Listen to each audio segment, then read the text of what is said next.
காங்கிரஸ் கட்சியிடம் 30 நாட்கள் ஆட்சி அதிகாரத்தை கொடுத்தால் தங்களாலும் பாஜகவினர் மீது 300 வழக்குகளை போட முடியும் என்று முன்னாள் மத்திய அமைச்சர் ப. சிதம்பரம் தெரிவித்துள்ளார்.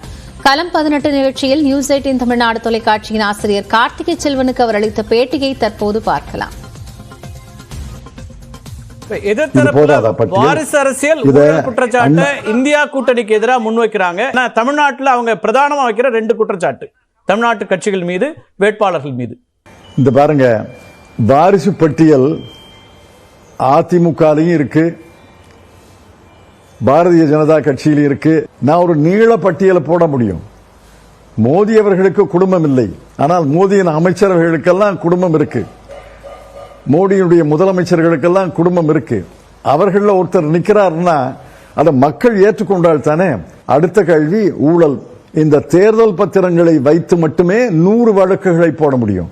அதிகாரத்தில் ஒரு கட்சி இருக்கு, அது வழக்குகளை போடுது.